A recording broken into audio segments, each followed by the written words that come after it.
Welcome to a new episode and today's conversation with Karina. Karina, you were born in Kazakhstan in 1989 to a Kazakh mother and a Siberian father.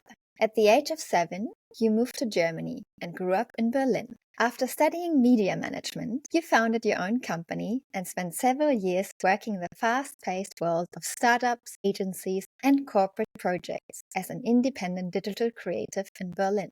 However, after experiencing the profound loss of your mother to cancer, you found yourself drawn to a different path, one of deeper understanding, healing, and connection. You moved to Tulum, Mexico, and immersed yourself in the study of psychological and evolutionary astrology. Your explorations led you further into fields such as somatic work or psychology, shaping your unique approach to self-discovery and personal growth. Currently, you are in the midst of a 3-year training to become a somatic practitioner. Today, we'll dive into your journey and the ways in which you help others navigate their own paths to transformation. Welcome, Karina. Thank you so much. Well, while listening to you first, it's a lot to hear that from someone else, like we all are on our own path, but then if somebody else mirrors that back to you, you're like, oh, wow, it has been a lot. That's certainly what I've been thinking. And then I also thought you actually forgot a very interesting detail, which is that we studied together. Yeah, we met in my very first study. Yeah, we met too. Well, we have a lot to dive into. Well, what I'm very curious about, and let me know what else you'd like to share or not. You came to Germany at the age of 7. Do you remember any of that time, how it was to change countries, to also change maybe cultures? So honestly, I don't remember too much from like that transitional time, but there are a few things. And sometimes I don't know, is that really memory or is that stories that people told me? But there's a few things that at least I have images to, but it's the things that are in my mind when I think about it. So I remember the moment we got the letter that we're allowed to, well, not to move back to Germany because we haven't been from Germany, but my father's ancestry was from Germany. So I remember that kind of energy and that tingling when we got the message and I knew we're going to go somewhere. And I remember feeling very excited, like this feeling of there's an adventure coming and it's going to be something big. So that's certainly something that I remember. And I still have this image of like in Kazakhstan, because of the cold winters, we used to have carpets on the walls. So I remember laying down on a couch with a lot of blankets and then seeing those carpets on the walls and thinking, oh my God, something really big is about to happen. And I felt the energy in the room of like everybody being super excited. And yeah, nowadays, I'm thinking a lot about what my parents have been thinking and how it was for them. Like now in my 30s, I'm thinking a lot about their courage and like how big it was for them to put. I think they had really like 2 suitcases and then they had 2 children. I was 7, my brother was 18. And I also remember, and I think that is more a story, that they didn't let them pass through the border. So basically in Kazakhstan, which is still a very corrupt country, they knew we're heading for a new future. We're leaving the country. We had a huge house, huge garden with a lot of vegetables and fruits and animals. So we basically did everything by ourselves. And then we sold everything for, I think it was $10,000 or something. And then when my parents were about to pass the customs, they were like, we don't let you pass with that much money. Like you have to give us some to be able to pass. And my mother freaked out and she was like, I'm not going to give them any of these dollars because this is our future. Like we need every single of them. And then my father said, it's okay. Just give them like 1,000. And they left like $1,000 at the customs and then they passed. And then we moved to Germany and went into I don't know the English term, but like where people with our story probably come to, like people that have ancestry in Germany, but haven't been living there. So it was like a house and we shared a room with another family. That's what I remember. And there I have more vivid memories of that. Yeah, that would be my question. What is the first big memory you have from being in Germany? I think it was pretty traumatic, to be honest, because I used to spend a lot of time with my mom. So until the age of 7, I didn't go to kindergarten because it wasn't that common in Kazakhstan. So my mother would do things in the house and I would just be by her side. And I was able to read by then because my brother would bring books from his school and I think I actually taught myself. That's what they told me. But then we came to Germany and I had to go to kindergarten and I never been to kindergarten. So that was for me a very weird concept of like being left by my parents. And I remember the first day I got very high fever and I had to be picked up. So they called my mom and she had to pick me up. And I remember crying a lot when she would leave me at the kindergarten. Also was I mean, for Germans, maybe it's not, I think nowadays it would still be like, but Germans, they live a bit of a nude culture, as we know. But for me, that was very foreign, but we used to go to the sauna with the kindergarten. So I didn't understand anything, but I just followed through like with all the kids. And then they would just undress me and I didn't understand what's happening. So nobody explained to me. That was pretty traumatic. So then they undressed me and then we went into the sauna with all the children, which was very weird for me. We had a banya in Kazakhstan, but I went with my mom and my brother went with my dad. So this concept of mixing genders naked was very weird for me. And I remember just for the first 3 months, I was just like very awkward. I also had a very mean teacher that would put me in a room and lock it. Very heavy stuff. But then after 3 months, I learned the language and I was able to defend myself and it got easier. But these first 3 months, I just remember feeling very left out and sitting there watching the other kids and feeling very awkward. Yeah, especially you're 7, you're not 3 anymore, where it's maybe another thing to get undressed. But at 7, you're kind of independent already. And also quite late that you still went to kindergarten that time, probably as a part of an integration process, I can imagine. Yeah, I think they were thinking to put me in school, but then they were like, she doesn't speak any German. So then they put me in kindergarten. And I remember after like, I think it was 1 year. Yeah, with 8 then I went to school and I was the oldest. Yeah, it's not necessarily a time that I love to look back to, like this kindergarten time. School was because I was able to speak. I was very fluent quickly, but this kindergarten stuff, I think they could have managed better. Not necessarily saying my parents, because I think they were just as lost and they had to take the German classes to get like, to be able to stay. So, but like the whole system could have been a bit better, I think, in order for a child to feel safe, you know. If you're looking back, is there anything very typical that you learned from that time that you took away with you as a reminder or as a little sign or something like that? Yeah, I mean, it might sound very awkward too, but my dad was, I think I got that from him. He has more of a fight response, you know? He's like, when something doesn't go his way, he just like, and I told him one day that this teacher was putting me into this room and his German wasn't good as well, but he told me a sentence that was, I think, grammatically wrong. The sentence was, ich habe gesagt, like, I have said. And that meant, I will tell my parents. So I used to say that to the teacher. And then one day he came to the teacher. And I think in Kazakhstan, you solve things differently. So he just basically, I think he freaked out on her. And he was like, if you do that one more time to my daughter, then it's not going to be that smooth anymore. And she never did it again. So in that sense, and that's what I remember, like the sentence I had to say in terms of like, I told my dad, and you know, he's going to come. And that's probably not necessarily how you should solve conflicts, but in that moment, it really helped. And that's something I remember, that I was able to rely on this, like, hey, at least somebody has my back and my dad knows. Wow, what a story already.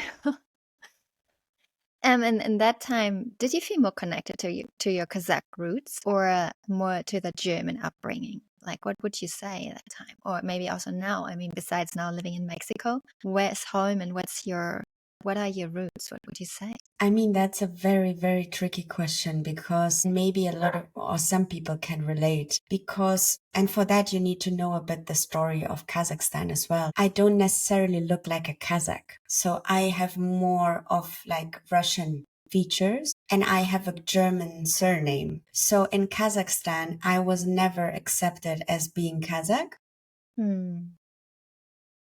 Quite contrary. There was a bit of a negative because it was the former UdSSR. So I think the Kazakhs, they sometimes felt like dominated by the Russians. And my first language or my mother tongue is Russian. So I don't speak Kazakh. So I think I remember, for example, that I haven't been to school in Kazakhstan, but my brother was, and he was, how do you say with this thing that you measure? A The ruler?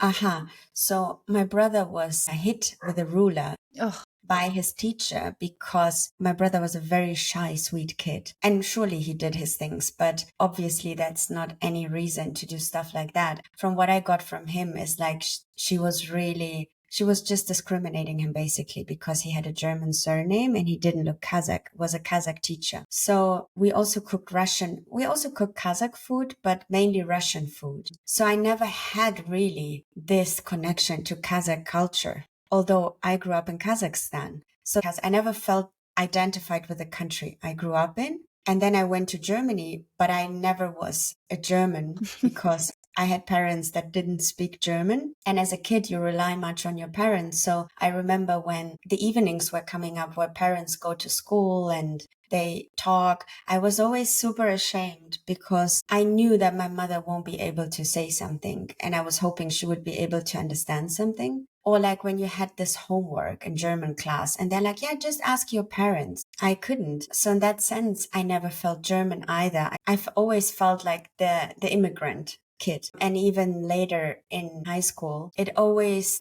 felt like the immigrant child with not such a good upbringing. I mean, maybe that's also like my social background. But still, the fact that I never felt neither Kazakh nor German. I think today I reflect on it in a slightly different way. I think that gave me the superpower to be living in a country like Mexico that is and feel so Mexican. And if you ask me now, and it might sound very weird, but from all of them, I feel most Mexican. But I think having this identity crisis and having to go through all this makes you very open and adaptable to cultures. And it doesn't really in the end matter then. But honestly, I still feel a big identification with Germany in some areas. Like when it comes, maybe it's just reflections of my personality and I explain it with the cultural background. But when it comes to punctuality or being organized, I identify very much as a German. But then when it comes to the warmth and to the outgoing hospitality, I identify with Kazakhstan and the Russian culture. And that somehow mixes then into another identity. And maybe I can imagine that a lot of people that had this identity crisis between countries end up in a very different country. But that's just a theory that I have. I can definitely relate, and I hear maybe this subconscious search for belonging and the constant question of, yeah, who am I, where do I belong? I definitely relate to that as well, even though not having a direct impact on my parents as they are both German, but definitely having that intercultural background as well. So I get that point. Then I'm wondering, okay, you got into Germany, you grew up in Germany, you had German friends, you probably spoke Russian with your parents. Where did that interest for media management suddenly came from? Or maybe not suddenly. How did that evolve?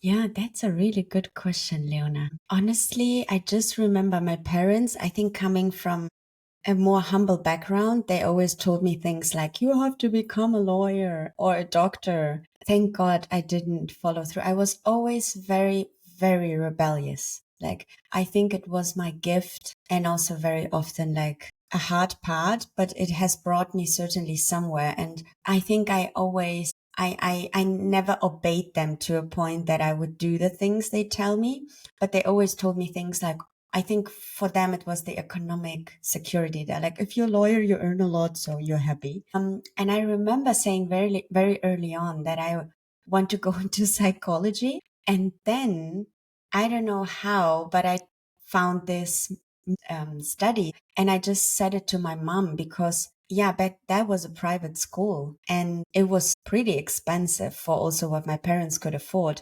But I said that to my mom and I said, there is the possibility that I could take a credit from a bank and do it. And then she said, go for it. I'm going to pay it. And that was pretty cool. Honestly, I don't know where that came from. Funnily enough, German was my favorite subject. I loved my German teacher the most. And until today, I love literature, poetry. So I always had this thing. Later on, I worked for a long time as a copywriter. So I have this love for words and language. Maybe that's why I chose this path. I think communication was always something I really liked. And that's why I indulged into the media studies. And also I remember back then thinking, I cannot imagine myself sitting in a university and just listening to people all the time. I need to do things. And that was one of the studies where you had a very little group and you could do things. And I think that really convinced me. How did your life look during study time? What did you do in your private times? Because you grew up in Berlin. So coming as a student to Berlin is a different thing as being there for a long time or growing up there. Don't only depend on your study friends. You probably have friends from childhood. I'm curious about that. Yeah, that was a bit of a difficult time, I would say, retrospectively. So I moved out when I was 18. I was still in school, finishing my Abitur back then in Germany. And the day I turned 18, I signed the contract. I already had a job. Back then, I was working in a call center. Again, something with communication, but less creative. I was just selling contracts over the phone. And I remember back then already earning a decent amount. But my mother said, I told her I want to move out because the situation at home was very difficult. And she said, if you move out, you're not my daughter anymore. I guess that was her way to deal with the panic of me going out and not having control. But that's what she liked to do a lot, like putting rules. But my spirit was like, I'm not going to obey them. So once I turned 18, I remember I met a girl that became a friend in this call center. She was older than me. That was a pattern later on that I still have in life. I have often friends that are older than me. And she said back then she knew the situation at home and she earned well. And she said, I would love to move in with you. And I said, look, I never lived by myself. I'm 18 years old. And she said, when you can't cover, I'm going to jump in for you. I think really she felt like an angel on my path to be able to go out of my house. And back then, I think it was already a year that I haven't talked to my dad, although we lived in one house. But the tension was like really big. So I moved out. Then I finished school and then I started studying. And I moved out by myself. You know, the supermarket carts. And I moved like 3 blocks from my parents. So I just put everything in those carts and then I would just, sounds so crazy. Sounds like Berlin during study time. And then I moved in and I remember after 2 or 3 weeks, my mother called and she said like, you know what, we're coming by. We're going to furnish the apartment. And then she came by and she said, you can trust on my support economically. That was a big relief, really. But I kept working in the call center and the boss back then, very, very weird dude. And he told me like, do you really want to study at university? I will give you a job. You can be a team leader. You can coach people how to sell things. Back then for me, that was really wow because I was selling those contracts on the phone and then he gave me that position. But thank God my rebellious spirit. So I told him like, no way, I'm going to study. But I still want to do it. And I remember him saying, don't tell anyone you're 19, tell them you're 35. And I'm like, okay. So I used to tell no one's people, gonna realize that. exactly, like a 19-year-old. But I did that for several years while I was studying. And I remember I was always jealous of the people that didn't need to work because I had some in my class that could just go home at 2. But I always went every day. And when we had off from university, I did double shifts. So I did like 12-hour shifts. So I worked like 30 hours a week and I was studying. Now I see I had a burnout, I think. Back then, burnout wasn't like a big term, especially when you were 19, you didn't know about burnout. But now looking back on the symptoms, like I used to come home often and just start crying because I felt so overwhelmed. But I think it helped me to pay like the bills and my mother paid the university. It wasn't that bad. I could always call my mom and she would give me some money. I think that was a very important point. But I remember to compensate the stress and the overwhelm, I was going to party a lot. And Berlin, like there's plenty of options. So I was studying, working, and afterwards I would just, I don't know, push myself into oblivion with a lot of alcohol. So that was back then my way to cope, certainly. And it was many years of doing that. Yeah, true. I remember. It was a different Karina back then, even though we were not in the same course. But I remember the girls around you, you were all more into drinking and dancing and partying, but on a different level than I used to. So that was definitely my take in not belonging in that case. But that was fine. I mean, it's interesting that you're reflecting on it nowadays. So when I hear correctly, you were already not speaking to your dad at that time. We started again speaking when I moved out, and they gave me their support. I think we just pretended that nothing ever happened and we kept speaking. And he was very supportive.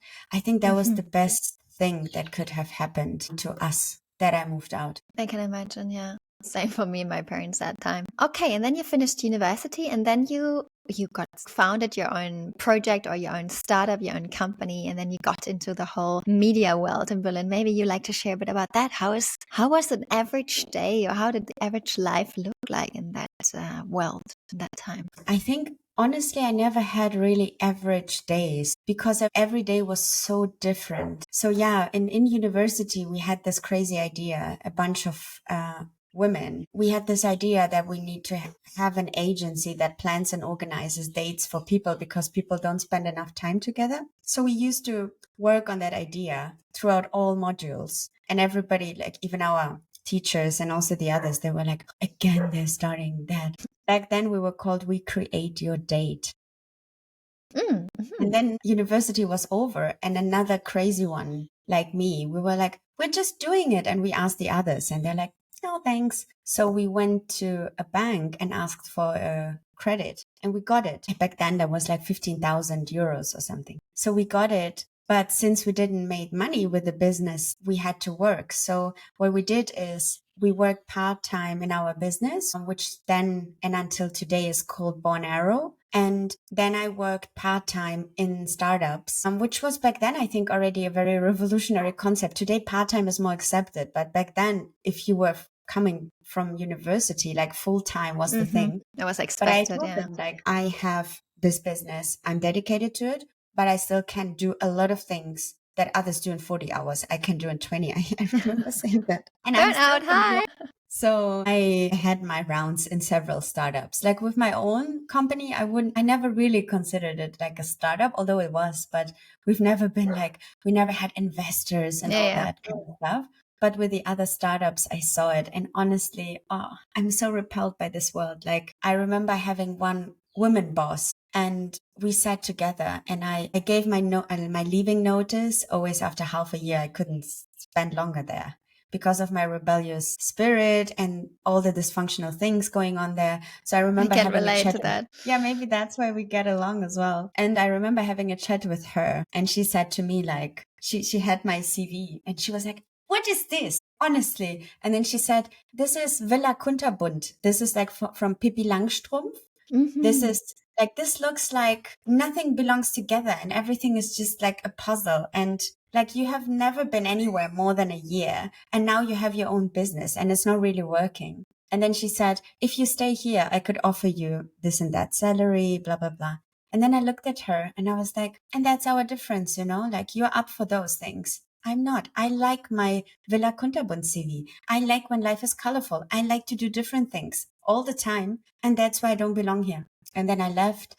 I went to another startup where I remember my boss, I had a bit of a discussion with the boss, and then my boss told me like, you can't do this. And I said to him, why can't I have a different opinion than him? And he's like, because you're a junior. And I'm like, if honestly this is your answer, why I can't have a different opinion, I'm leaving tomorrow. And he's like, no, like you have to just, it goes in here and goes out there. I'm not for that, obviously. So I quit the next day. And I think he was really like, what? But yeah, I just like, there was something inside of me always. And people used to tell me, just like swallow it up, you know, just like don't pay attention. Why do you even care? But I don't know. I always had a very caring spirit towards the things that I do. And now I understand. But back then I just couldn't. So I left. And that's how I made several rounds in different startups just to understand that I'm not saying there's not sustainable, amazing startups that have a sustainable vision. But the ones that I saw on the Berlin markets. I also have some experiences in that area, so I can definitely relate. But still, you stayed for 7 years. What was success to you in that time? What did it mean to you? I think retrospectively, I just wanted to be free. That was success for me. Being successful was being free, independent. That's why I really wanted to make the company that we had successful. That's why I always went out of the containers that felt too small for me. And of course, economically, there was and still is a big factor, like being able to live and not think twice if you want to go for coffee or if you want to have a good breakfast, stuff like that. So I think I just wanted to be independent always, like from the system around me. And I never like the feeling of being enslaved to somebody else's schedule. Like even when they told me I have to come at 9, my spirit was like, what? Even there, I felt a resistance when somebody tells me like when to come. And I did it. I was always punctual. But I feel nowadays that I really love to have the independence. And I'm doing every day something, but I'm deciding on the day what to do. And of course, I have clients and I have my schedule. And sometimes I don't feel like waking up and having a client, and I still do. And probably there's still a part of me that is like, could this be any different? But I really like to have the freedom to set those appointments by myself and knowing this is when I'm going to feel more energized. This is normally a time in my cycle where I feel more down. I have less energy. So having the power over your own time, I think that meant success for me even back then. Interesting that it started so early. Interesting, thanks. And then, if I'm correct, at one point, the pivotal moment happened in your life where your mother died, right? Was it that time already? Yeah, I was still doing that. So I was like doing the startups and at the same time having my own company. And then my mother got diagnosed. And luckily, I had the company with my friend that you know as well, Lisa from university. And she was very generous, still is. And she was like, you know what? Why don't you take some time off? And I just do everything. So I took a lot of time off. I was with my mom. She went through all the cancer procedures for 2 years. And then after 2 years, she died. Very painful cancer death. And I remember how tragic it felt. And yes, even hard to put into words, but like I really felt that something inside of me like died. I think the thing that I was most afraid of was that my mother would die. That was the thing in the world. I was like, if anything happens, but if my mother dies, like this cannot happen. And then she got sick very early. Like she wasn't even 60. And yeah, that really shattered so much. But at the same time, weirdly enough, I felt so free. Like obviously coming from a dysfunctional background, the relationship with my mom wasn't just amazingly healthy. There were also things that I think also retrospectively, she was also in some way controlling over my time. And for example, I always wanted to travel and she used to tell me like, don't go, just start studying straight away. I think she always wanted to keep me in her immediate kind of distance. But then when she died, I felt really free. And I left to live in Portugal for 1 year. I remember. That was big times, really. I remember, I think that were my spirit unleashed and I went to a new country. I was still grieving a lot. I started an awful full-time job there. First time in my life I had a full-time job. I think I had my first panic attack after 2 weeks in this full-time job. But I remember feeling like so free. And that opened the door for a lot more. I think from that moment, I knew I'm not going to be living in Germany long term. Because I realized how beautiful it is to be with other cultures and how nourishing it was for me. I then came back shortly, like for a year, I think, to Berlin. And then I left for good. Thanks for sharing that story, as I also lost my dad through cancer. If you may like to share the moment your mother got this diagnosis, and you were probably in the end of your 20s or something, right? How long is that ago? I was around 29. That was 7 years ago. When she died, you were 29? Yeah. She And got diagnosed when I was 27. so when you were so young, and or let's say you were young and having that very close relationship to your mother, How did the days look like? Did you start caring for her? How were you dealing with the process of knowing that this is going to be a deadly diagnosis? How did you cope with that? I think most of the time I was really overwhelmed by my feelings. Actually, that was my initiation into therapy as well, because I've never done therapy. But oddly enough, when she got the diagnosis, my first thought was, I need to be there for her, so I cannot break down. Oh, of course. So I found a therapist who gave a very, very strong father energy, an old man from Iran. Like, Wow. I think he was in his late 60s or 70s when we met. And I remember how slowly, step by step, he initiated me into the world of psychology. And I used to go there every week and talk about my mom. And I said to him, like, I need to save my mom. Like, she needs me. Nobody else can restore her to sanity and to health. It needs to be me, but I need to be functional. So, and I'm feeling that I cannot hold those strong emotions. I probably didn't say it in that reflective way back then, but something like that. And of course, he did a very good job. Like, he taught me how to go out of the codependency, how to spend more quality time than quantity time with her. And he gave a lot of father energy. Like, probably he wouldn't be allowed to say that, but I remember that one time I said to him, like, I think you're the father I always wanted to have. And he looked at me and he said, and you're probably the daughter I always dreamt about. And we had a very, very sweet and special connection. Until today, I'm writing him. Oh, beautiful. Yeah. And so he accompanied me until her death. And I felt a lot of feelings of overwhelm. Also, like, being back then still so responsible, or felt that responsibility for my family. I used to talk to all the doctors, and my mom, she indulged in that. So she was like, my German is not good enough, you go. So I was talking through all the steps with them. I was doing my research. At some point I was able, my brain is very fast. So I was able to talk really deeply with them about what they want to do. And we were discussing the chemo plans and everything. But I remember having feelings that one time I couldn't hold myself. She had a lot of pain and nobody could help. And she was crying and I couldn't see her. And I started to cry as well. And I was like hyperventilating, like, and then she said, like, you need to go out. This doesn't help right now. I sat down and I remember thinking, like, fuck, I cannot feel that. It's too much. And I used to scream in the car. So I had her car. At some point, I realized it helps to scream in the car. So when I would drive to the Charité almost every day and back, I used just to scream into the car.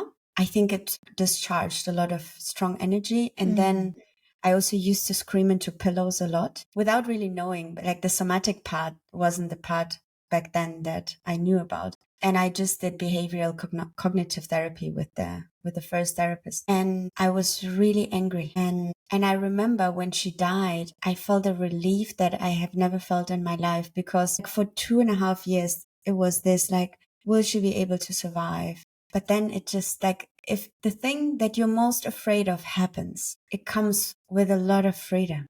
And I felt when finally then she died, I was like, there's nothing to be afraid about anymore. Like, everything just seemed so like nothing had importance anymore. But it came with the freedom. And I went to Montenegro to travel with a friend. And I remember sitting at the beach and I never had such a strong perception of presence. I remember feeling the wind on my skin and the smell of the water. And I remember thinking, wow, there's nothing to care about. There's nothing to worry about. And I remember thinking, I hope I can from this point live my life. And after 1 month, life came back and the problems and the worries. But I remember this moment of weightless. Yeah. Is that also something which you learned about yourself that time, or would you say there was something else that you realized about yourself that time? I realized really how strong I am, like in terms of resilience, how much I was able to hold. Because at some point in the sickness, my brother and my father, they were overwhelmed and their coping is alcohol. So they were out of the picture. And I had to just do it by myself. And I remember standing there being like, I'm going to do it by myself, because that was her last wish, that she wouldn't be alone when she dies. And I'm going to do it. And I remember like there was such a strong force coming from somewhere. Probably that's what mothers feel sometimes. I'm not a mother, so I don't know, but that's how I imagine that force. It comes from somewhere and Like you can go through the biggest shits and then this force comes and you're like a truck. You're like, I'm going to go there no matter what. So I realized that even in the biggest storms, I'm resilient. And also what I realized is that my decisions were very, very good in terms of I haven't spent a lot of time with her while she was alive because she used to work a lot. My mother used to be a midwife, and I think her coping was working. So she would have 48-hour shifts because she was a freelance midwife and a half-employed part-time midwife. There's the parallel.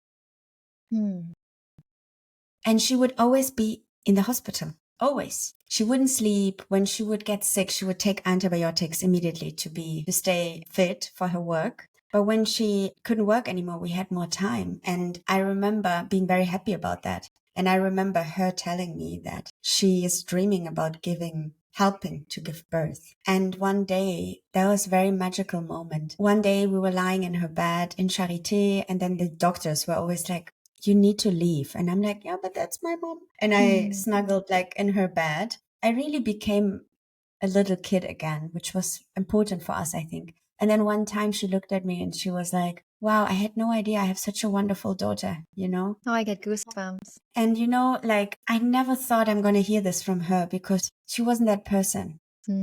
But she said it. And I think that was very important. So I'm happy I had this time with her. Like, I'm happy she didn't die suddenly.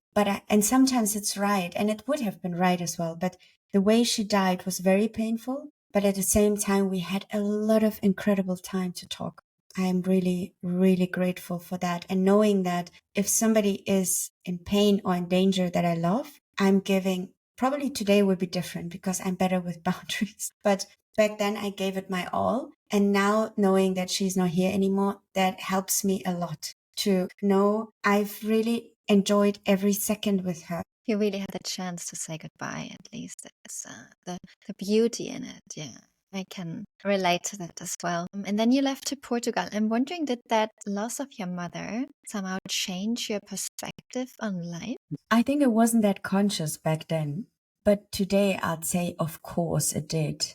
When she died, what I could see in her eyes, it's not something she explicitly said, but what I realized is that I think she always thought there's going to be this time where I'm going to change everything. And I think then when she got this diagnosis, she was like, I'm going to heal and then I'm going to live. But then she realized at some point she's not going to heal anymore. It's too much and it's just a matter of time. And until the end, she was really like pushing through, I'm going to heal. When your body suffers so much, you realize there's no way back anymore. And I think in that moment, what I saw in her eyes was a strong despair. I think she went through a lot of despair, of anger towards life. And I feel that she thought that she couldn't really live the life she wanted. And that this illusion of, oh yeah, soon I'm going to work less. Soon I'm going to, I don't know, maybe split up with my dad. Soon I'm going to leave this relationship. Soon I'm going to do what I like to do. I mean, she loved her job, but not to that extent, not to 48 hours in a row. And I think this did something to me back then unconsciously, now more conscious. But I think I thought like, I have to go. And that's why I left to Portugal. And to just also free myself a bit from family. And I think the physical distance sometimes is very important. Although we say you can't run away. And yeah, we can't run away from ourselves. But still, physical distance for me has been very crucial in a lot of moments in my life. So I think it was important, yeah. Yeah, thank you. I can relate to that. Maybe one last question about your mother for all the people, because I know some who recently lost a parent or are in the situation that they may be facing a deadly diagnosis, or also people who have not lost their parents at a young age are still facing that at one point. What would you say or give them as an advice for their path or their upcoming journeys? I'm not sure if there's an advice when it comes to grief. Every context is so different. I think it's also fair if somebody says, my parent died and I didn't want to see them. Or my parent died and I don't feel anything. Or I think what I realized is that grief is just so unique in terms of what's the context of your family, what's the context of the relationship, and also what's the context of life. For example, some years later, when I was already living in Mexico, I decided I was estranged from my dad for like I think it was almost 2 years. And one day I got a message from my cousin that he's about to die because he had a very big accident. And I felt into it. I sat with it and I decided, they told me it's just a matter of days. He was in the intensive care in Charité again. Not my favorite place. And I decided not to go. I said, I'm not going to go to his funeral. I'm going to do a ceremony here. There is no general advice. I think it's just so unique. The only advice I would give is just to work with everything that comes up consciously and have help, have someone by your side that is probably not necessarily a good friend, because friends did a lot for me in that time. But I think professional help was really helpful for me because those dynamics play out in those times so strongly. So it's very good to have someone that you can reflect on. And I think if from that point we take a decision, there is no right or wrong decision as long as it's conscious and is coming from an integrated, felt place rather than a blind place or a place of unprocessed anger or so yeah, in that sense, life and the mystery is the best advice for grief. Very true. I can only add to that the best thing to keep in mind is not running away. Facing the truth and facing the situation we're in is the best way through, actually. But the hardest as well sometimes, of course. Okay, thank you. Wow, that was already a deep dive into that journey. And then Mexico. How and why Mexico? Yeah, a lot of people ask me that here too. They're like, what's this girl wanting here? Why is she? I think the decision initially was just, that I moved here when all the pandemic was happening. And for now, you're already from this talk, the listeners, they will know that my rebellious spirit, my biggest value is freedom. And in the pandemic, I was living in a 1-room, actually 2-room apartment in Berlin. And at some point, I just felt very, very depressed in terms of not being able to go out. And we didn't know for how long that will go. And I was like, okay, if this keeps going, I need to live in a place with more nature, more warmth. And that was one of the initial reasons why I decided to go to Mexico, because I traveled just the year before. I traveled through Mexico for 3 months by myself. So then I was like, I remember the sun, the warmth, the sea, and I just felt so boxed in Germany and restricted. So I was like, okay, I have to go somewhere else. And then I came here. And for now, it's been 4 years. That has been one of the best decisions. Like I moved into the jungle, never lived into a jungle before. No, So obviously not. Berlin was doesn't have so much jungle, maybe some concrete jungle though. Yeah, that was very new, but I remember how I loved the birds. Still I wake up after 4 years. You see the windows. Still I wake up and I see the birds. Now that we were just talking, like 4 or 5 really yellow ones flew by, and it's still like there's still something in me that is like I want to live in the middle of nature. Like after 27 years of Berlin, I need something like, and maybe I move back one day to a city. And also there was a certain warmth, like there's this thing in Mexico that, especially where I live in the Caribbean. So people are more outgoing and funny, I think. And a part of me is very silly and funny. And what I love with them is like you can joke everywhere. I remember being at the gas station in my first weeks when I was traveling here with a scooter. And here in the gas station, they fill up. So you can't do it yourself. That is not according to German efficiency, of course. So I was standing there and they would just talk. Like there was 2 guys in front of me, one with a moto, the other of the service, and they wouldn't do anything. And I looked at it for 2 minutes and then I went there and in my broken Spanish back then, I said, ¿Qué está pasando aquí? Like, what are you doing here? And then I did this and I said, no tengo tiempo. And then they both looked at me. They were both Mexicans. They started laughing very hard. They have a lot of time. They laughed at me with such a heartfelt laugh. Then I had to start laughing because I could see myself from above. And I was like, oh my God, I'm so stupid. I actually have time. I'm not even in a rush, but I don't know where that came from.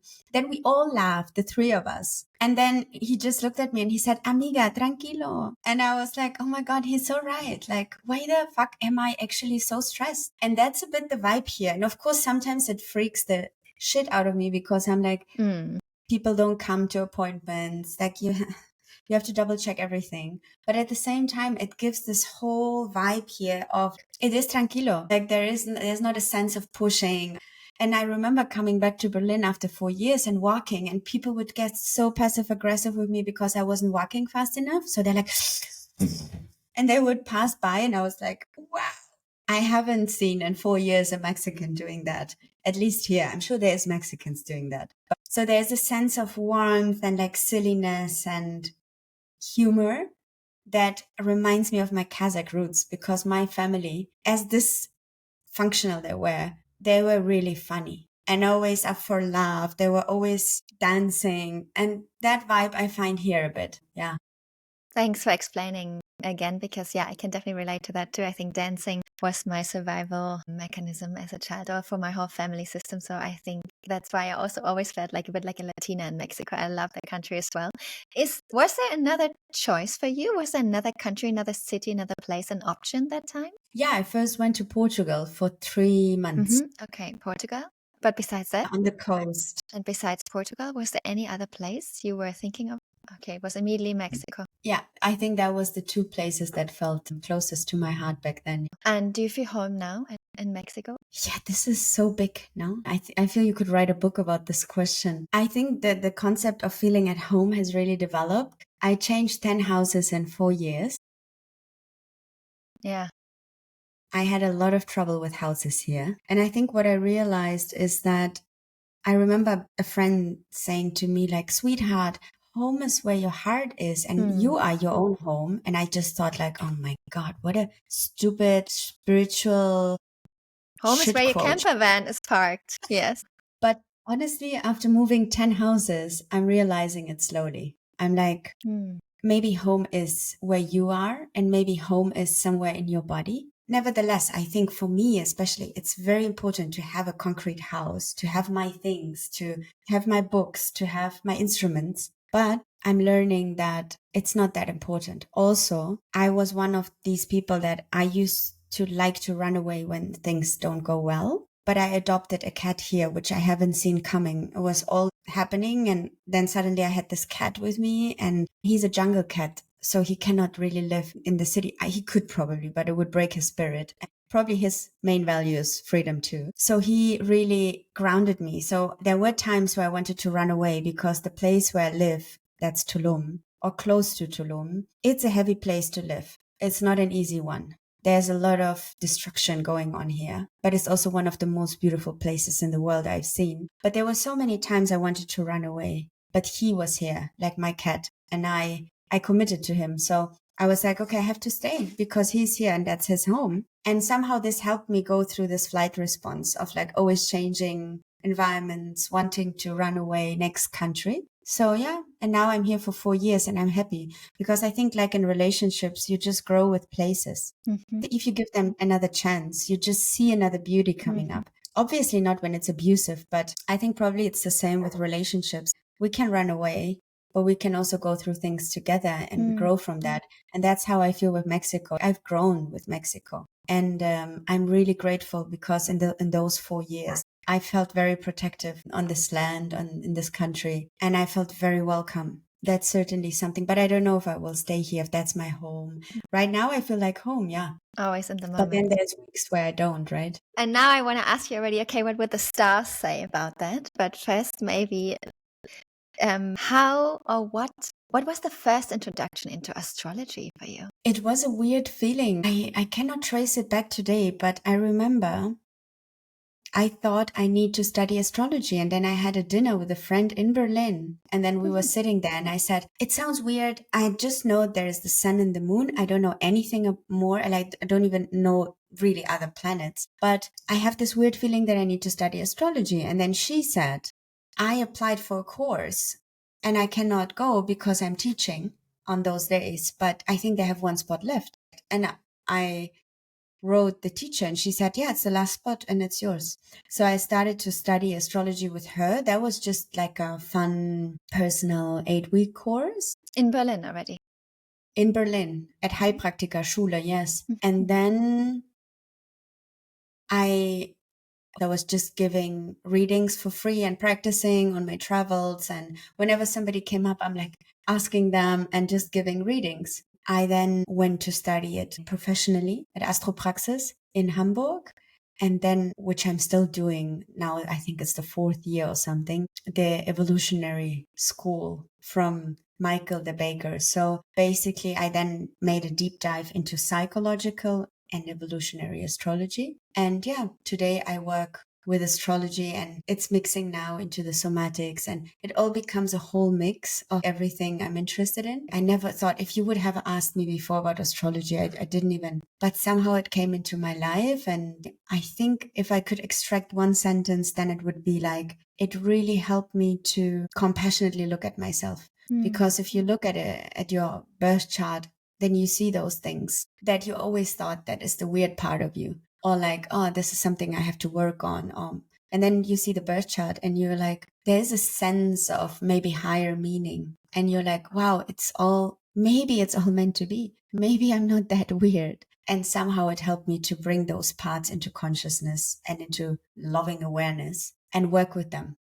Karina, I mean, astrology is this special topic where people really have very different opinions, right? For some people, it's just entertainment and complete horrocks. For other people, it's the meaning for their life, or maybe even their purpose. And others, again, more from the scientific background, they're saying, oh, please, to not follow these people or not trust these people for their life or for the journeys or whatsoever. What is your approach to it? Or it's probably somewhere in the middle.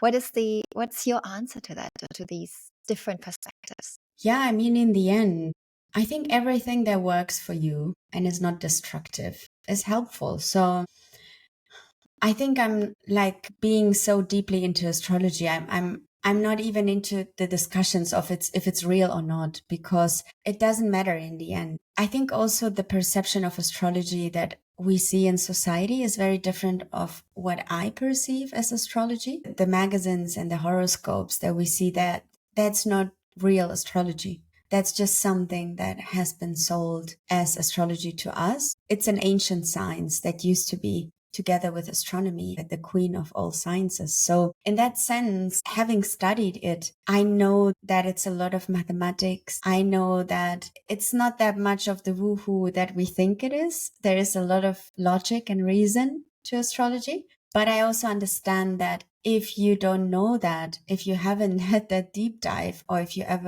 never had like a consultation, the only thing that you know is Brigitte and the horoscopes there, then I understand that people are like, okay, this can't be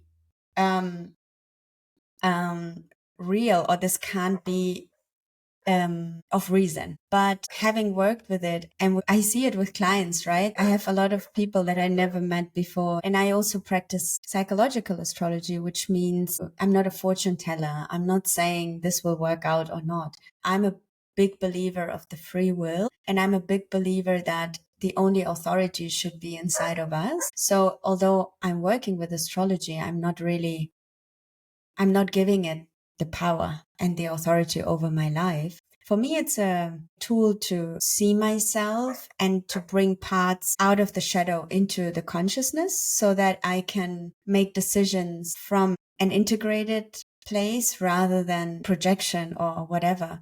And in that sense, astrology is beautiful. And the way I work with it is also more interactive. So I ask the person about how they feel about this and that part in their chart and how it plays out in their life rather than telling them who they are. And I guess that's also a new way of approaching astrology, like breaking the hierarchy. Mm-hmm.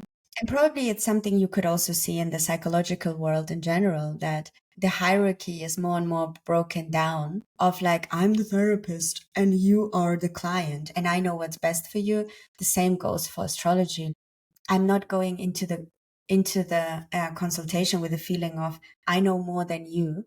Although you could say, of course, because I'm able to interpret the symbols, that I know more, but I think it's a matter of how you view things and your intention. So for me, it certainly has been a great tool, but I respect, I think, and that's the magic of life. Everybody needs to find their own thing. And if somebody tells me I found numerology or I found cognitive behavioral therapy or psychoanalysis, and it has helped my life and it has brought me out of addiction and I've become a better human being and feel better with myself, go for it. And for me, that part has also been astrology.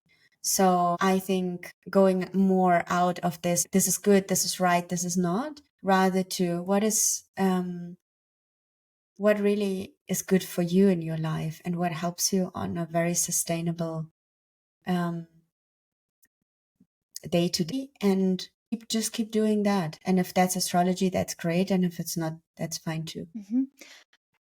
What does evolutionary astrology mean in this case? So the main astrological method that we know is psychological astrology. It's based more in the here and now. So, and in your life right now. So if you would come with your birth time and your birth chart, we would see how I would interpret the symbols and ask you, how do they play out? So we see how those dynamics, how do they play out in everyday life and relationships, depending on also what you want to work on. The evolutionary astrology path, it's a slightly different one. It's basically the idea that, and here it's again about beliefs and about like if we believe in reincarnation. I certainly do. So that works for me. The idea is that our soul, the aim of our soul is evolution. So we come from a source that is creating us and everything in the world. And the idea is that our soul incarnates in many different lifetimes in order to learn many different things, to at some point, ideally, say, I've learned everything I wanted to learn and I'm ready to go back to source. That's this eternal longing. The Sufis probably would say we have. And evolutionary astrology really looks at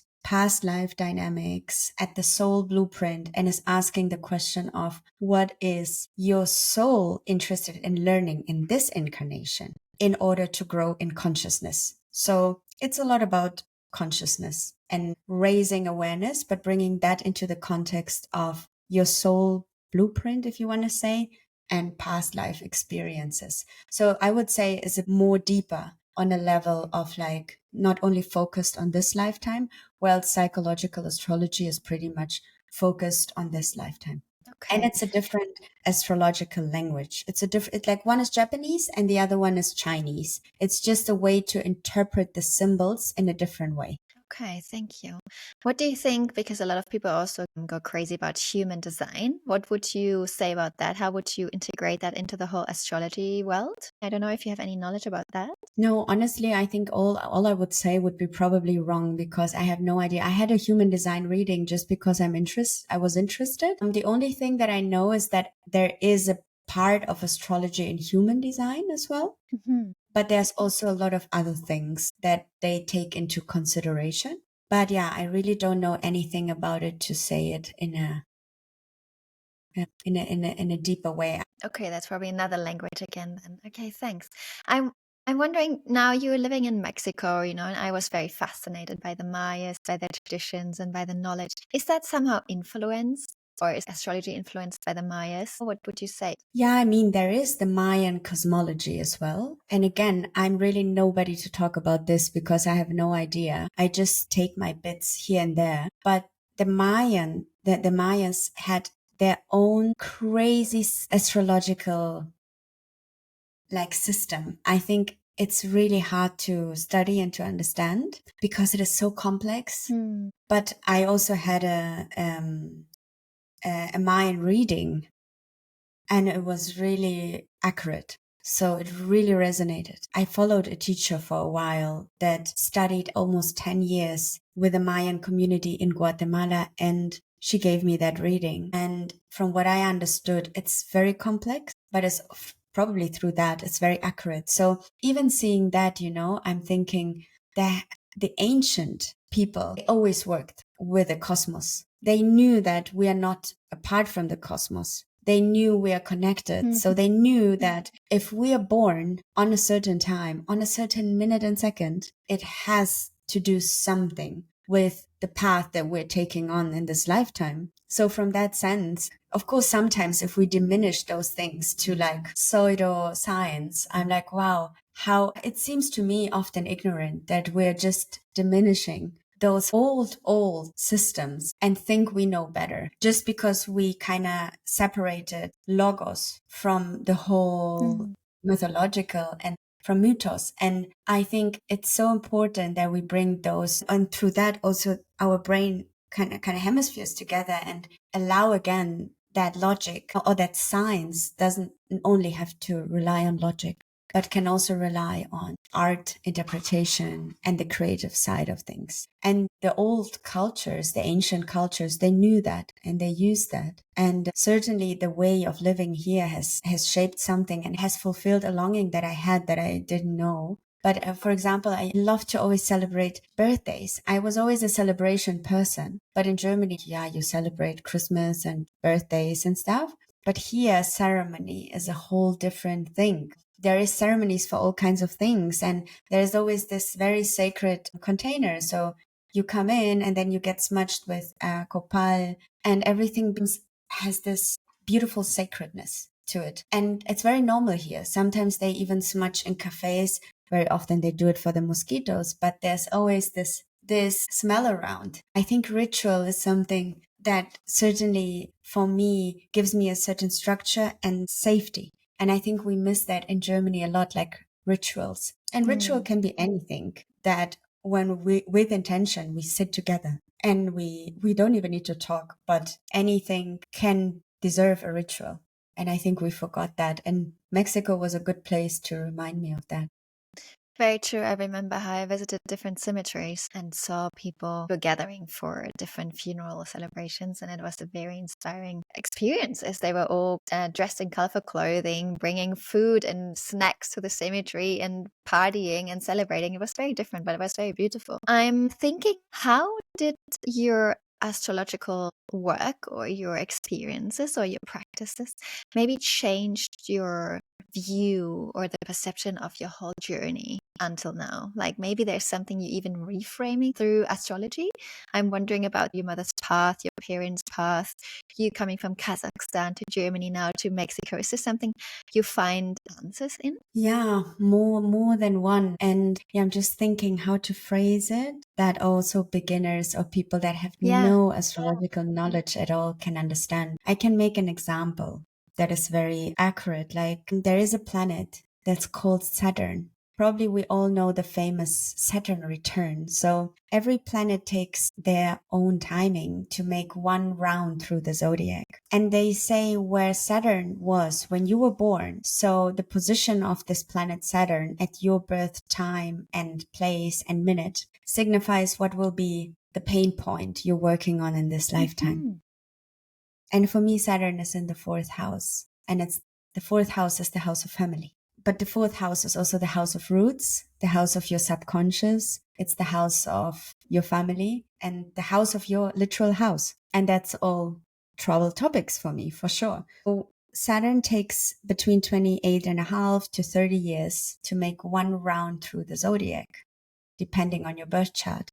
And when I was 28 to 29, 30, I had my Saturn return. And they say where it returns at the moment, that's going to be a very big lesson in your life that will bring. Saturn is also responsibility. It's like the Zen master with his stick. It's the strict one, but there's a lot to learn about your own integrity and responsibility with Saturn. So when my Saturn returned, when I was 29, my mom died, and it's in the 4th house. Wow. I get goosebumps. That sounds again like magic somehow, or even not. Exactly. It sounds like magic, but if I chose the constellation of Saturn when I was born, when my soul was our souls, when they're so in touch with the cosmos that they choose, that's why they say as above, so below, right? So if I chose that, then I can rely, if I believe in evolutionary astrology as well, that my soul incarnated with some kind of an idea to reflect on the topic of house and roots and ancestors and family in a way that won't be always pleasant. But we know that big transformation very often comes from those moments when things break. And as I said before, when my mom died, it was the most painful moment in my life, but it was also the most liberating. And I think here we have the Saturn medicine. And knowing that is soothing already.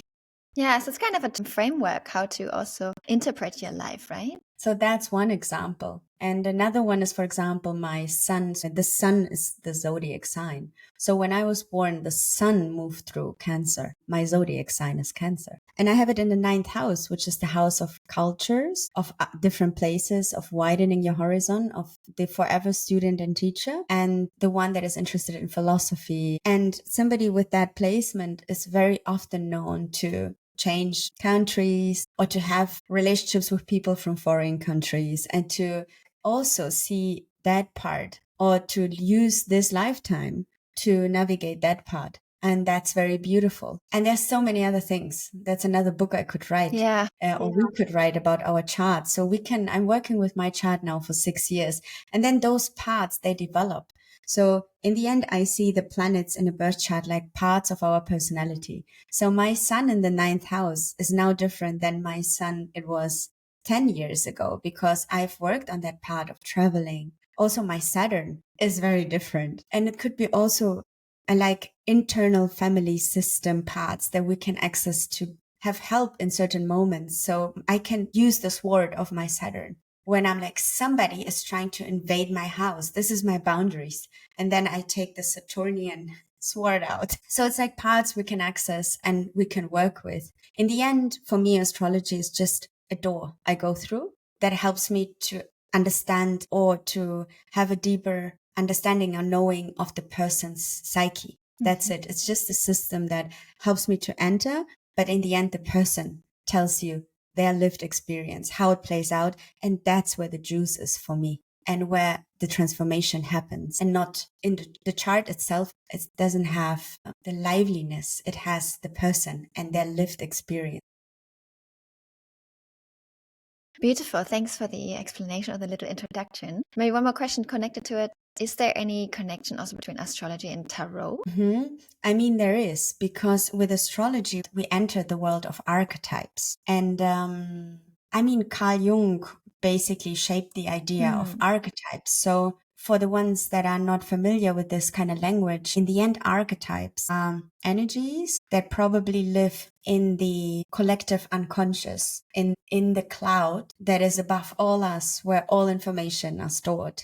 That's how I imagine it. And for me, these archetypes, they're really like energies. So then Jung had his own way of clustering them. Astrology has its own way of clustering them into 12 archetypes, which is Aries, Taurus to Pisces. Jung had other names for them, and tarot has other names for them. The difference is that with astrology, it's like a language. So I'm reading the symbols in the chart. And I think somebody who works with tarot, I actually have a book here called Tarot Therapy. Somebody who works with tarot, they're reading the archetypes and the symbols, but they take them out, I think, probably from the card, but also from a more subtle realm that is more energetic. Whilst I would say in the end, it all melts, but I would say in astrology, I work more with the symbol of Saturn. It's on house 4, and it makes, I don't know, a 90-degree square to the sun. And that means, and then we work with the person. Whereas tarot, I think it's more energetic, I would say. But maybe somebody who does tarot would disagree, but that's how I imagine it. Okay, thanks. Thank you for explaining. Now I see you sitting there in Tulum, and there are so many cliches about Tulum. Everyone's running around in their white outfits on the beach, dancing, ecstatic dances, and doing all their different magical mushrooms or whatever experiences. What do you think about that? I mean, we've been part of it, and there's also beautiful parts in it, right? But you're living there, so that might be a bit of a different approach. Yeah, I'm just trying to say it in a way that, because I mean, I just be very honest, because this is about honesty. I'm very often very tired and sick of it. That is my honest idea. I was just reflecting and thinking how to put it in nicer words, but maybe we don't even need the nicer words. I sometimes miss a bit of realness in Tulum, of exactly that. But at the same time, I've been there for sure. Like, I think when we embark on this journey of wanting to get to know ourselves, there is a fast lane. And the fast lane promises you that if you only keep thinking about the good things, if you only keep repeating those affirmations that you are love and you are light, which we know we are. And you're going to make 100,000 by the end of the month. Exactly. But before the discovery call for 333 euro or dollars. So I see a lot of people that are falling into the trap here of like, if I only concentrate on the good, and if I only concentrate on the bliss and love I am, then my life will become that. But what I see with a lot of these people as well is that, I mean, except from the beings that seem truly enlightened, who is Eckhart Tolle and Dalai Lama and Jesus, I guess we all have to do our work. And I just follow a very different approach. For me, the juice is in the subconscious. For me, the juice is in the shadow. So I always dwell towards the things that I don't know about myself. And I always try to connect with the things that are probably heavier than the positive affirmations, which has its tricky part in itself. But I think it's just so easy, you know, and I know I've been there, but I had my shadowy detours into contexts where people promised me to have the answer, the truth, and know how to heal me. And I needed to go through all that, I think, to arrive at a point where I am today and not externalize my authority anymore to anyone else. But if you're truly broken, and probably many of us know how it feels when life is just in pieces and then some psychological and maybe physical symptoms come on top and you're just completely lost and you would take every straw. And if you then come to a place, and it can be Tulum or Bali or Berlin, Exactly. and somebody tells you, if you only drink this, you're going to be fine. I probably would have done, and I've done much of it, not this part, but I think it's just an often easy lane of Avoiding promises. the real shit. Huh? Yeah. Exactly. Thank you. Like avoiding the real shit and the shadow and the depth. And that's why I think it's so important that people are working with this side as well and are working on their ability and capacity to hold this darkness or shadow or whatever, this ugliness of negative emotions. And yeah, in Tulum, certainly there is more of the positive love and light vibe, which sometimes I think is very dangerous, because if we keep suppressing the shadow, we know it's going to come for us and it's going to manifest in our relationships and our workplaces. But then again, from an evolutionary level, I'm like, who am I to judge? Every soul has their own evolution. And maybe we had lifetimes where we were love and light and suppressed our shadow and were thinking that's the way to go. Or maybe that is the way to go. And we just are so righteously thinking that we are right. Yeah, but there's days where I'm completely sick of it and I don't want to go out of my house to see that. And then there's days where I have more capacity to hold this area and this part of Tulum as well. Karina, regarding shifts in astrology, without talking too much about politics, the last year, what has happened on our planet? I mean, we're talking about COVID, we're talking about wars, we're talking about Gaza and Israel, we're talking about the economy. How do you explain that from an astrological perspective? Is there maybe a little way of trying to interpret the whole happening, what's happening with us? Yeah, there is certainly more than one way. And I mean, there is the astrologers that are super apocalyptic, no? And I think often it's just a reflection of the interpreter. Because again, when we talk about astrology and about the current, constellation in the skies of the planets and how we interpret them, it's very much about archetypes. And an archetype has a spectrum from conscious to unconscious. For example, Aries can be the warrior that steps up with courage for the things he likes, but it could be also the destructive force that starts wars, right?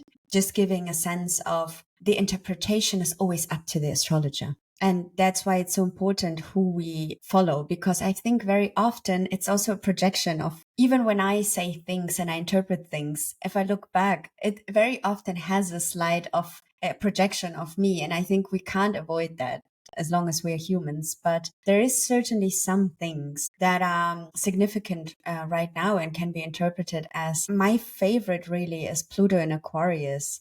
Pluto is is a very, very slow moving planet, and it just entered Aquarius. So for many, many years, it has been in Capricorn, which means Pluto is the destructive force, is the transformational force. Wherever it is, it destructs, but for the sake of transformation. So in Capricorn, it was really destructing societal norms, also political systems. That's why we saw so much going down the hill and also like breaking apart. And now we are at the very, very first degrees of Aquarius. It just entered, and Aquarius is the rebel archetype. Aquarius is the one that wants to do his own things, his own views. For example, all the technological stuff is also Aquarius. So we know already by reading those symbols that in terms of rebellion, we're going to see the whole spectrum, from going on the streets and rebelling for the things we want to stand up for in a good way, in a healthy way, constructive way, but then also maybe, I don't want to do apocalyptic things, but like stronger destructive rebellion. At the same time, technology can be used to save humans, to help our processes. At the same time, it could be also used to control us. So this whole spectrum is there. And Aquarius is also the humanitarian archetype. So Pluto moving into Aquarius means the whole humanitarian box will be opened, and it will be even more amplified. Those energies, people more standing up for humanitarian causes. Aquarius is also the archetype of future, and Aquarius doesn't submit to any kind of structure. I have my moon in Aquarius, so now you understand where my rebellious part comes from. Has been a great help understanding that as well in my own chart. But Pluto in Aquarius means the vibe is rebellious. We're going to enter now for more than a decade. So systems will fail and people will build systems on their own terms, which can be beautiful, but could be also cults. Somebody promising you having a new system that serves. It's also all that scam going on with financial stuff. Oh, you just invest into that pyramid thing and then you're going to be rich. This is also Pluto in Aquarius. So having said that, these are the tendencies we're going to see. How we're going to play them out, on what spectrum, is the free will. It's really up to us. And I feel this is something that even astrologers can't really grasp, because we don't know. Every person can have a very clear moment tomorrow and awaken to a sense of being more conscious, wanting to be nicer to the planet, to other people, like we had, right? So we don't know how humanity will develop, but surely what we can say, just from this little, Pluto in Aquarius will definitely make structures and old rigid systems fall away. And we're gonna live a new transformation towards more humanity, towards more also uniqueness. Aquarius is also the archetype of uniqueness, of individuality. But then again, what means individuality? Like, if I'm so individual, like when I came back to Berlin after 4 years, I looked on the street and I was like, oh my God, everybody looks so freaking unique that everybody looks the same. Yeah. So then I think the shadow of Aquarius would be, if individuality becomes a uniform, is it then still individuality, or are we in another cult? So that's things to think about with Pluto and Aquarius. And yeah, the astrology says that there's definitely a lot of rebellious tendencies and a lot of standing up, going on the street to protest and to not submit, and everybody in their own way, but to basically destruct old systems. Would you interpret that in a pessimistic or in an optimistic way? I think that's very personal. I would always go for the optimistic one. But sometimes on my dark days, if I'm annoyed about technology, I go down the spiral and I'm like, this AI is taking over. But this is very, in the end, a reflection of like my personal state. So, and that's why I'm saying we always have to take things from astrologers also with a grain of salt. Like, believe what feels right to you and right into your guts, right? Because in the end, everybody is also projecting to a certain extent. Always. From their own. Interesting, because when I think about, the spiritual bubble often claims we are all one.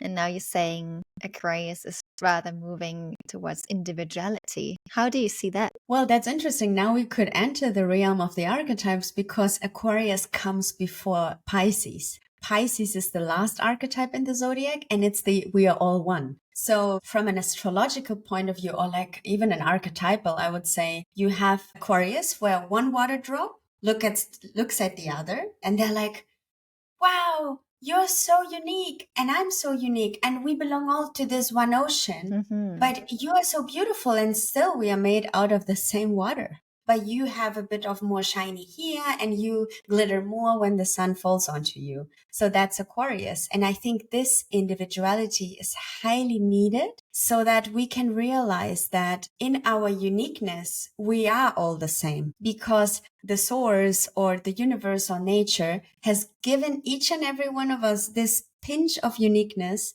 which is why you do now this beautiful podcast asking me, and I'm doing another podcast talking about other things. So this is this beautiful uniqueness that also connects us. And then in Pisces, which comes after Aquarius and closes the zodiac, one water drop looks at the other and they melt and they become one ocean. So I think in the evolution of human consciousness, we need to arrive at this point of feeling unique and seeing the uniqueness in the other, to then see also the magic or the sacred spark in them, to then be one. So it's like a necessity, really.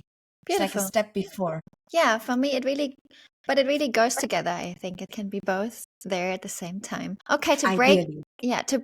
of course, to break this down from a meta level into everyday life, how is astrology or these different spiritual practices, let's say, how are they shaping your everyday life? Do you have any certain routines or special approaches moving through your day? Yeah, I wouldn't say so much moving through my day because I'm always not sure if I should say that as an astrologer, but it's true. Like I'm not so trying not to obsess so much about my transits because I really like to be my own authority. So even if Mercury is in retrograde, I wouldn't necessarily not sign a contract. I would probably do it more consciously, but I'm trying not to let planets dictate my life and not to fall into that trap of, again, like externalizing my authority. So I wouldn't necessarily say that astrology shapes my everyday life, but what it does shape is more internally. There is an awareness. For example, the awareness about my Aquarius moon that is very rebellious. So if I go somewhere and somebody wants to skip the line and they want to go in front of me, then there is this very strong energy that comes out of me. And the awareness of knowing that I brought certain energies into with my essence, I'm like, okay. And then maybe I freak out and I tell them in a very not so nice way. But then the consciousness comes in of like, and then I might apologize. So it's more a subtle way of that lives inside of me. Or for example, I know all the charts or most of the charts of my friends. And when we fight and somebody starts to have a tendency that I feel triggered by, I'm sometimes thinking, okay, they have a Mars in Cancer.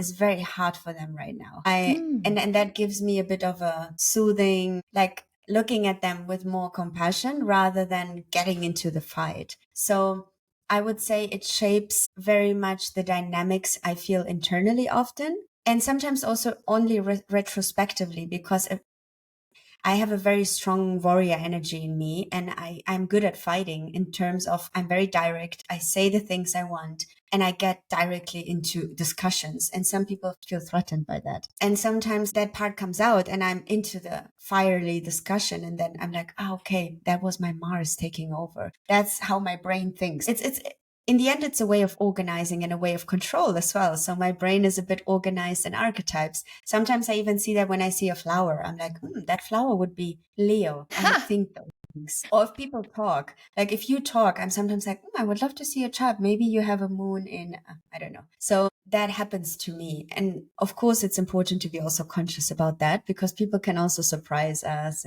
But yeah, it's a more internal thing. And maybe the ritualistic thing comes in with the moon phases. I'm writing for every new moon and full moon. And I'm also doing full moon and new moon circles where I use a technique called astrodrama, where we embody the archetypes. So we're speaking from them. We are kind of acting them. And since I'm doing that, I'm very in tune with the lunar cycles. So I'm very much aware when is new moon, when is full moon, how do I feel about that? And with my own female cycle as well. So that's maybe something more practical. but I think it's more subtle, it's more energetic, and it's more around awareness and consciousness in that sense. Great. Thank you for that little introduction. If someone starts their kind of healing journey, or, they go through pain, or they have some patterns coming up, or they're realizing, oh, I want to get more into the personal development or into my own being and my patterns whatsoever, what would you recommend? Where to start? I mean, you now have a bit of therapy knowledge, you have the background, you did it yourself, then you have the whole astrology, then you have a bit of somatic work now. What would be, I mean, everyone, of course, is individual, and I personally have also, of course, an individual answer to that. But what would you say? How can people start their journey? I think the best start is always like question oneself. But then again, it's not that easy for everyone. Like go into those moments that are uncomfortable. Like trying to expand the ability and capacity to hold complexity and paradox. For me, that has been always where the juice was for my own development. Like the thoughts I don't want to talk about, the shadows that hunt you. Because if we shed light on the shadow, there won't be shadow anymore, right? And that has to do a lot with shame and stuff. I mean, that's a whole other discussion around shame. I think from my perspective today, and again, that's a projection of my own path, but what has helped me most, honestly, is the somatic part. Mm-hmm. And I see that in the training now as well. We often think that consciousness and growth is there, it's upwards. But what I realized is it goes kind of this way. And by this, I mean into the body. So I've worked for many years with a somatic trauma therapist, and this is what inspired me to do the somatic education. And I had like those 3 years or 4 years of behavioral psychotherapy. I'm now doing Jungian psychoanalysis. And before I had Gestalt therapy. But nothing can compete with the somatic work, really. And sometimes in my somatic course, those people are the realest and most authentic people I've met. And in that, they're so spiritual. So sometimes when we have our closing circles after a week working with the bones, we sit in circle and we cry and we say how deeply we feel connected with our own selves. And I remember after the first course, a girl saying, this is the most spiritual thing I've ever done. It's like connecting to my bones. And this sounds so weird, but for me, it has proven right. It's like the more we feel things in the body, the more we connect to the body, to the muscles, the tissues, the organs, the blood, anything that's going on in the body, the more we're gonna develop a connection to our own selves. And if the source or the universe, if we're just a reflection of that, then if I connect to myself, I connect to the universe, right? So the somatic part for me has been magical, really, but so unpretentious,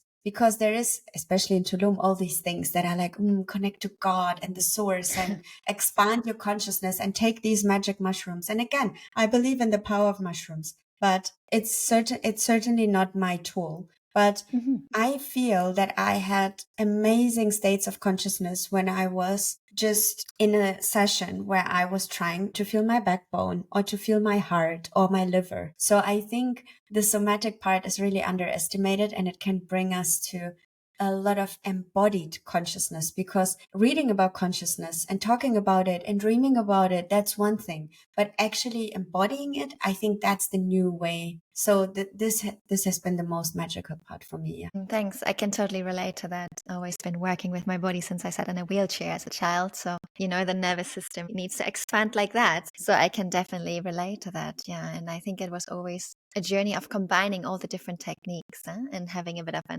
realization on that level, and then on that level, and then on that level. So I can definitely relate to that. Thanks for putting it in such beautiful words. Okay, well, we've been diving in very different topics and very different areas of your life. One thing that still is coming up for me, and this might be also interesting for a lot of listeners. Coming from Germany, you suddenly decide to move to Mexico. How did that process look like? Was it an easy thing? Is it hard to settle in Mexico? You suddenly living in Latin America. Is that something you can recommend as an easy path? I don't think it's easy, certainly. For sure it's not easy. But then at the same time, again, like what's easy, right? Like for me, it's easier to settle somewhere new and to build a new life than feeling contained or restricted or boxed in. So I don't think generally what we perceive as hard and easy, that it's an easy one. but I think it's a very, very transformational one. So if you look for going out of the comfort zone and you're like, I feel stuck. Interestingly enough, I just had a friend visiting and she never went out of Berlin. She has a Taurus sun. I have to say that. The astro geeks, they know what I mean. But oh yeah, now I also understand my mother and a good friend of mine better. Thanks. very like not going out of the comfort zone. And then she went to Mexico and she had a whole transformational journey. It wasn't easy. There was a lot of pain and a lot of confusion, and it was a hard time for her. But I think it's one that she wouldn't want to miss. She just went back 3 days ago. And she would like to come back and move back here, actually. So I think you can only expose yourself to so much like unstableness that you can handle. But I knew the pain of staying somewhere where I feel restricted and my freedom is taken away will be higher than my pain of building something new. So for somebody from the outside, it might seem crazy and they're like, wow, this is so hard. But my heart would say it's harder to stay boxed in somewhere where I don't feel belonging anymore. So in that sense, I think I would always recommend that for people that have this adventurous side and they grow through experiencing and I always grew through confronting fear, and I still do that. Yeah. That's my go-to. But not many people work like that. So I have friends and I'm like, just do it. And they're like, it feels like dying. So, I mean, what do you do then? Like, it's not for everyone. But if you're someone that likes to grow through confronting fear, then I think moving somewhere else is very helpful. And I mean, to be very fair and honest, I still kept some security structures in Berlin until like half a year ago. So I did it also step by step. I first lived in Airbnbs and so on. So I think everybody on their own terms. But I think from my Aquarius moon, it's always worth to make the jump into the unknown, because that's where the mystery involves. That's like where things happen that we can't control. And as much as I love control, and I really do, I love the mystery of life and I love to be surprised by life. Beautiful words. Thank you. What would you advise your 20 years younger self about all the hardships, the struggles, the challenges in life? So that means when I was 15 or when I was 20? Oh yeah, whatever. Yeah, that's a very different one because, well, to my 15-year-old self, which was still living at home and having a very hard time, I'd probably say, you'll have your freedom one day. Don't you worry. Like, you're gonna be free and you're gonna have a pretty amazing life. And I would probably say, do what they want right now.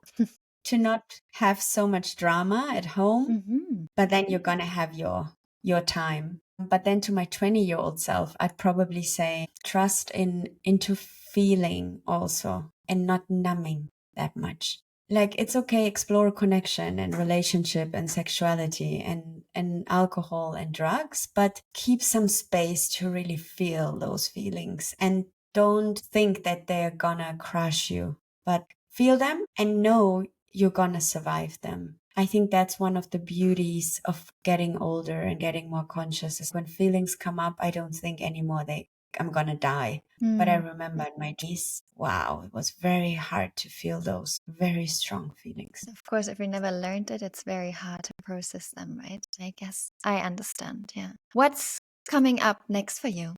What's the next step, the next challenge, the next transition, the next journey? I think for the past years, I've tried to not have that anymore. A lot of people ask me, so what's next? Or when are you going to come? Or are you going to stay? And I always say, I don't know. I know what's happening today and tomorrow. And I used to be very different. Like people that know me before, my calendar was booked half a year ahead. Right now it's booked maybe up to 3 weeks ahead. So I don't really know. The only thing I feel is that the somatic work is growing on me. For the next 2 years, I'm in the training. I'm connecting with embodied astrology. So I'm giving also an astrological kind of new concept that you can't really find a lot. Like embodied astrology is not really a topic. Astrology is already weird. And then embodied astrology, people are like, what the heck is that? You are a weirdo. Yeah, and my Aquarius moon is like, woohoo, I am. So I think the somatic work will grow more. I'm practicing more now on people. That's something I'm very excited about. And I'm moving houses again. Saturn in the fourth house. I have to move again, yes. But apart from that, that's the only thing.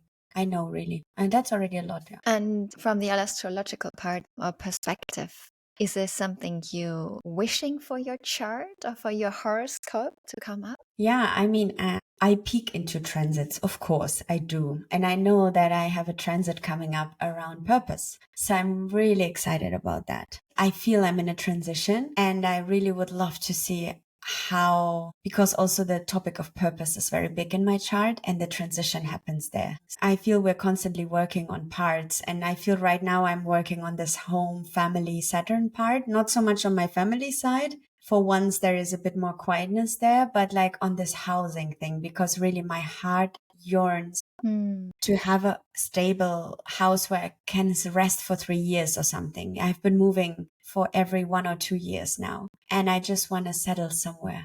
So yeah, these are the parts that I'm working on. Thank you so much for sharing all your wisdom and your experiences with me today. I have maybe one more last question that's coming up. We also, even astrology or somatic works or the different spiritual practices you know, giving a little bit of an answer to that. For you, what is the meaning of life?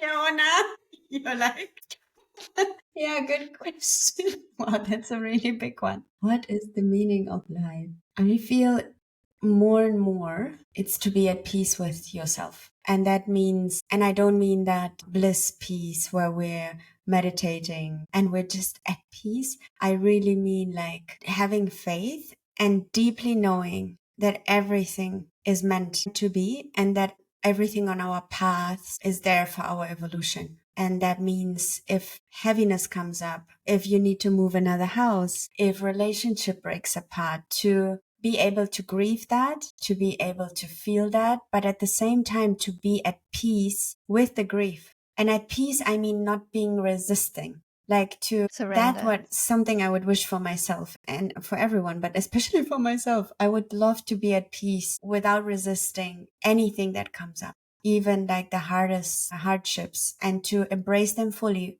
with anything it needs: tears, despair, anger, silence, rest, but anything that needs to be there to be like, okay, I'm going through this now. And I know it's going to end at some point, and I know I'm going to come out bigger in terms of consciousness, and I'm just going to put on my seatbelt and go through it. I think that's for me the meaning of life, being at peace with whatever is. A very beautiful metaphor and a very sweet picture of you putting on the seatbelt. Thanks for that. Wow, I feel very inspired and enriched again. I'm already so happy to have the privilege to talk all to these beautiful, wise people around the world. Is there anything that's coming up for you that's left that needs to be shared or said in this moment? No, I think we talked so much. It's so beautiful. It's really like there's a sense of feeling seen and heard, to be with someone that just asks questions about you and your views and your life story. There's a very, very big beauty in that. Like, I think we all, and certainly I do, have a yearning for that. And I just felt it now that having such a compassionate listener and somebody who's just present with you and asks you all that question, that gives also the sense of like, yeah, it really happened. My story is valuable, So I feel that right now. And thank you so much for that. Very, very beautiful. Thanks. These words are also touching me. Well, then we need a little screen break now. All the best and thank you so much. And talk and see you soon again.